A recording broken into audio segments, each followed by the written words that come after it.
जय श्री कृष्णा। राधे राधे। आज हम सुनेंगे मार्गशीर्ष मास महात्म्य के 7वें अध्याय की कथा। बोलिए कृष्ण भगवान की जय हो।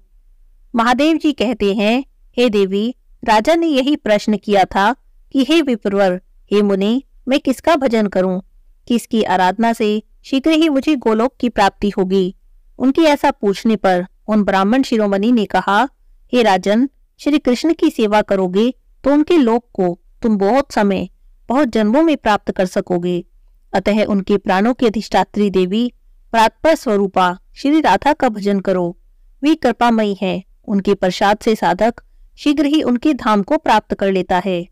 ऐसा कहकर मुनि ने उन्हें राधा के षडक्षर मंत्र का उपदेश दिया। वह मंत्र इस प्रकार से है, ओम राधाय स्वाहा। इसके बाद प्राणायाम, भूत शुद्धि, मंत्र न्यास, करण न्यास और उनके सर्व दुर्लभ ध्यान, स्तोत्र और कवच की भक्ति भाव से राजा को शिक्षा दी। राजा ने उसी क्रम से उस मंत्र का जाप किया। साथ ही श्री कृष्ण ने पूर्व काल में जिस ध्यान के द्वारा श्री राधा का चिंतन और पूजन किया था, उसी विधि से ध्यान के द्वारा श्री राधा का चिंतन किया। वह ध्यान मंगलों के लिए भी मंगलकारी है। अब जानते हैं श्री राधा की ध्यान विधि। श्री राधा की अंग कांति श्वेत चंपा के समान गौर है। वे अपने अंगों में करोड़ों चंद्रमाओं के समान मनोहर कांति धारण करती हैं।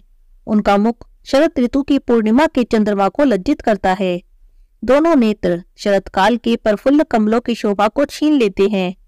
उनके श्रोणी देश और नितंब भाग बहुत ही सुंदर हैं। अधर पके हुए बिंबफल की लाली को धारण करते हैं। वे श्रेष्ठ सुंदरी हैं।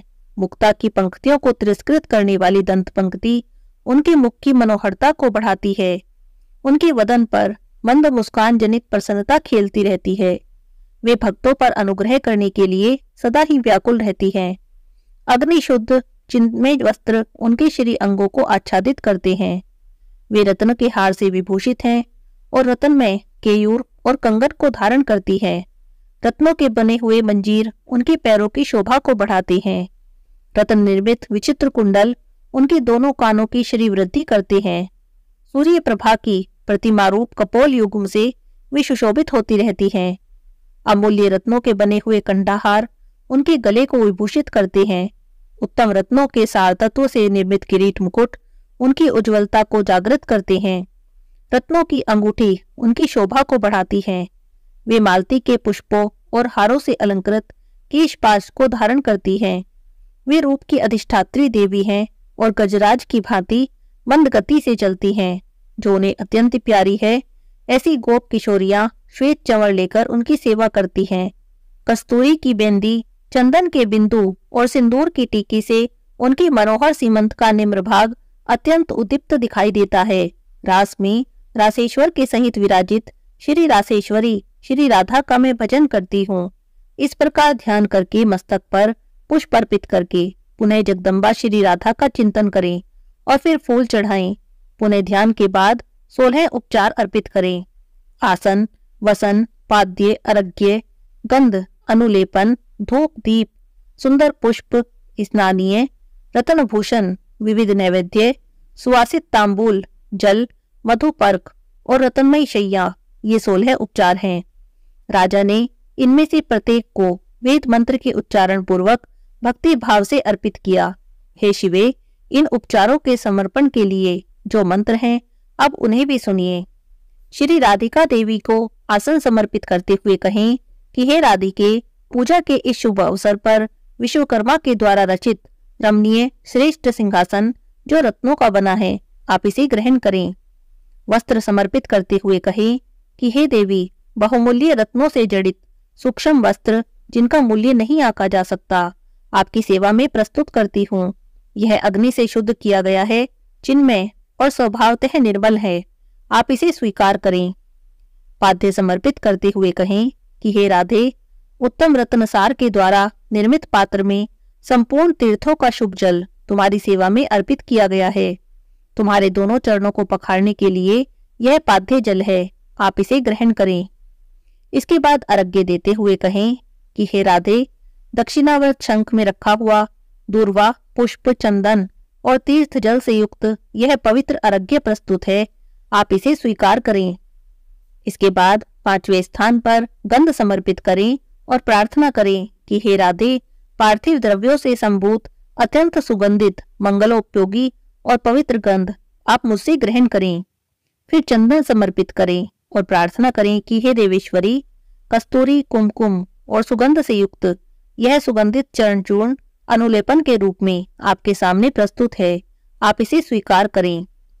फिर श्री राधिका को धूप समर्पित करें और प्रार्थना करें कि हे देवी, वृक्ष की गोंद अर्थात गुग्गल तथा पार्थिव द्रव्यों से संयुक्त यह धूप प्रज्वलित अग्निशिखा से निर्गत धूम के रूप में प्रस्तुत हुआ है, आप मेरी इस वस्तु को ग्रहण करें। इसके बाद श्री राधिका को दीप समर्पित करें और दीप समर्पित करते हुए प्रार्थना करें कि हे परमेश्वरी, अमूल्य रत्नों का बना हुआ यह परम उज्जवल शोभाशाली रतन दीप अंधकार के भय को दूर करने वाला है, इसे आप स्वीकार करें। इसके बाद पुष्प अर्पित करें और प्रार्थना करें कि हे राधिके, गंध और चंदन से चर्चित अत्यंत शोभायमान यह रमणीय पारिजात पुष्प आपको समर्पित है, आप इसे ग्रहण करें। इसके बाद श्री राधा को स्नानीय समर्पित करें और कहें कि हे देवी, विष्णु तैल से युक्त यह अत्यंत मनोहर और सुगंधित आंवले का चूर्ण सेवा में प्रस्तुत है, इस स्नान उपयोगी वस्तु को आप स्वीकार करें। इसके बाद भूषण समर्पित करते हुए कहें कि हे राधे, अमूल्य रत्नों के बने हुए केयूर, कंगन आदि आभूषणों को और परम शोभाशाली शंख की चूड़ियों को आप मेरी ओर से ग्रहण करें। फिर नैवेद्य समर्पित करते हुए देवी से प्रार्थना करें कि हे राधिके, देश काल के अनुसार उपलब्ध हुए पके फल और लड्डू आदि उत्तम मिष्ठान नैवेद्य के रूप में प्रस्तुत किया गया है, आप इसे स्वीकार करें। इसके बाद तांबुल और जल समर्पित करें और प्रार्थना करें कि हे देवी, कर्पूर आदि से सुवासित सब भोगों से उत्कृष्ट, रमणीय और सुंदर तांबुल और स्वादिष्ट जल को आप ग्रहण करें। फिर मधुपर्क समर्पित करें और प्रार्थना करें कि हे परमेश्वरी, रतन में पात्र में रखा हुआ यह मधुपर्क अत्यंत स्वादिष्ट और परम मनोहर है, मैंने भक्ति भाव से आपकी सेवा में समर्पित किया है, आप इसे स्वीकार करें।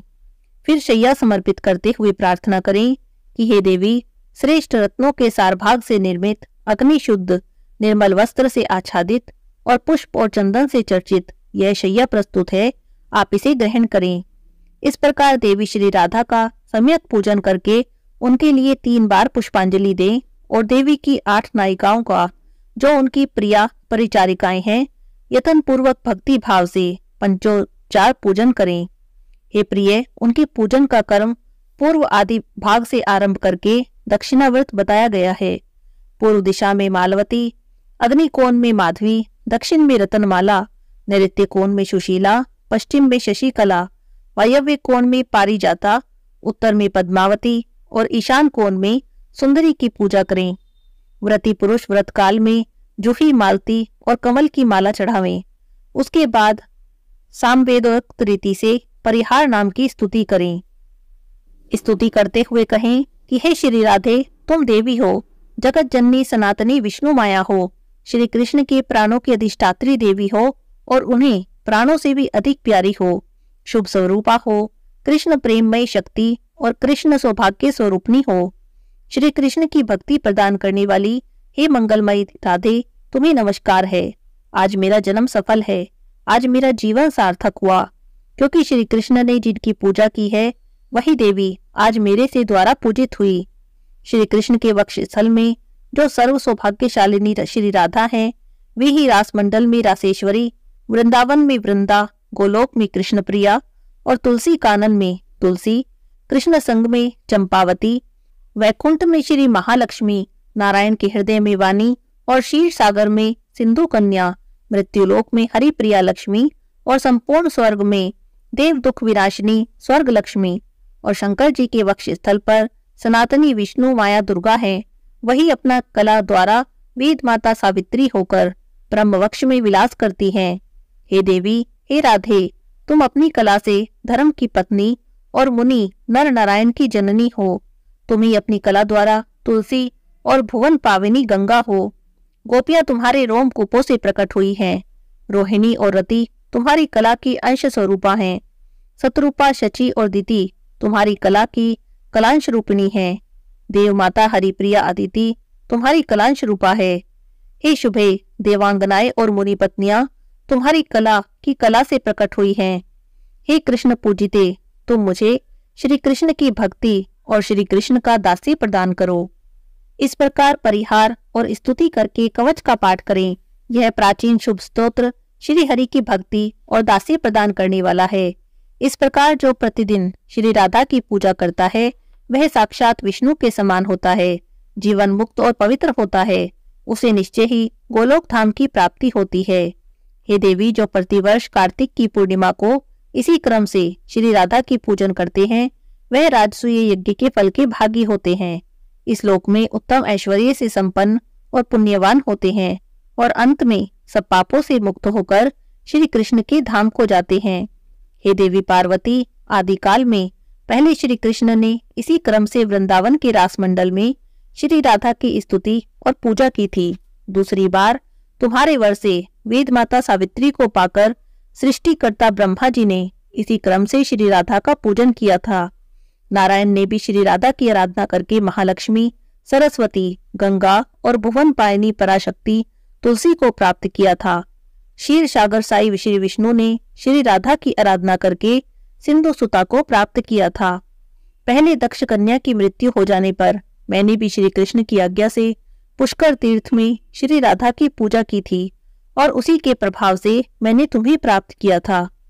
पतिव्रता श्री राधा की पूजा करके उनके दिए वर से कामदेव ने रति को, धर्मदेव ने सती सावित्री मूर्ति को और देवताओं और मुनियों ने धर्म, अर्थ, काम और मोक्ष को प्राप्त किया था। इस तरह मैंने तुम्हें श्री राधा की पूजा का विधान बताया है। अब मैं आपसे श्री राधा के स्तोत्र को कहता हूँ। श्री महादेव जी ने श्री राधा की पूजा करने वाले किस स्तोत्र का वर्णन किया, उस स्तोत्र को हम अगले अध्याय की कथा में सुनेंगे। यहाँ पर आज के अध्याय की कथा समाप्त होती है। बोलिए कृष्ण भगवान की जय हो।